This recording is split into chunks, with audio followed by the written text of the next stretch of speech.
If you've ever struggled with imposter syndrome, I'm going to give you one question that will end that feeling immediately. Imposter syndrome is when you're concerned that you're not really as great as everyone thinks you are, and you're just waiting for them to find out. It's a real insecure place to be. Sometimes we get there by looking around at other people and thinking, man, they are so good at this, or that person exceeds in that. I'm not that good. They expect me to be this level, and I really don't think I'm there. And we often compare ourselves to other people and feel like I'm an imposter in my own role. I'm a stranger in my own life.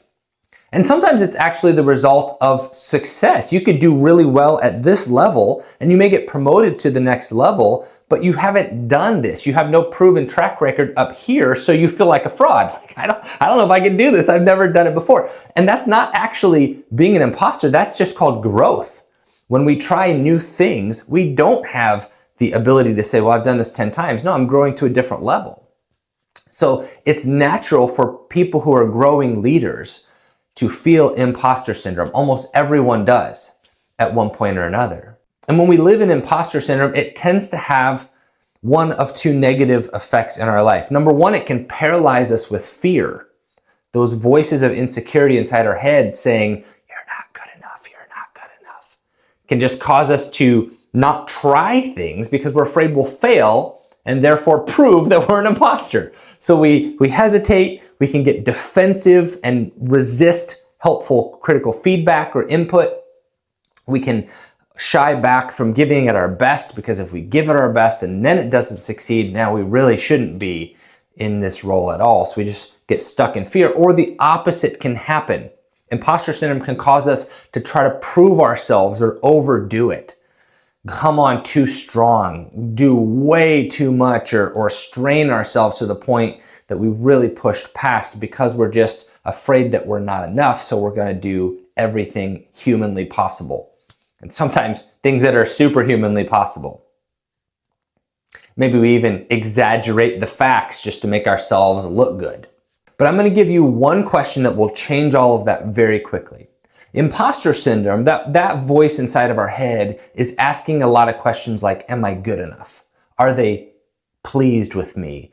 Did I exceed expectations? How long can I keep this up? What do I need to do to make myself, really okay in this position?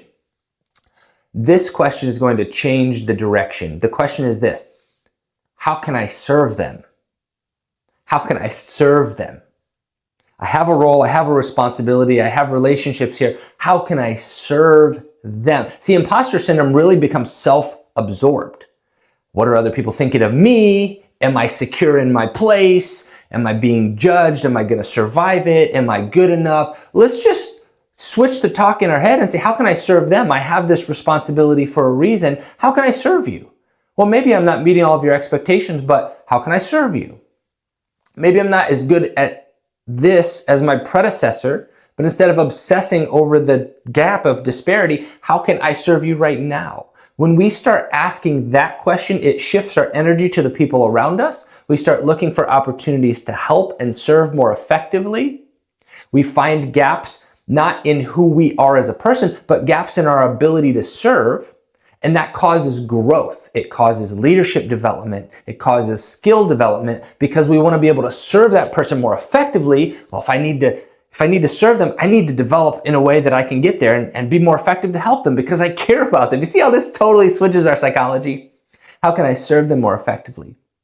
Here's one of the ironic consequences of that question. The more effectively that you serve people, the better leader you will become. The more effectively that you serve people, the more you will exceed their expectations. The more effectively that you serve people, the less insecure you'll be about your role because it's ultimately not focused on you. Is that cool? Listen, if you feel like an imposter in your situation, one of three things will happen. Number one, you'll realize that you are actually really suited for where you are. You're not an imposter, you're good at it. It just takes a little time to play that out. Number two, you'll realize, I'm not where I need to be, and I'm gonna grow. Maybe I'm not there today, but in a month, in 6 months from now, I could have grown a ton and I'll be leading at the level that I need to be leading.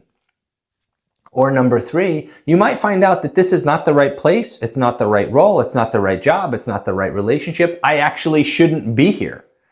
And they may tell you, they may fire you, they may break up with you, they may whatever. You might get the signals from the outside, and that's okay. If you did your best and you were serving people and realized, I'm not in the right spot, great, find a better spot. That's okay. That doesn't mean you're an imposter, it doesn't mean you're fake, it doesn't mean you're a fraud or a failure. It just means this is not the best spot for you.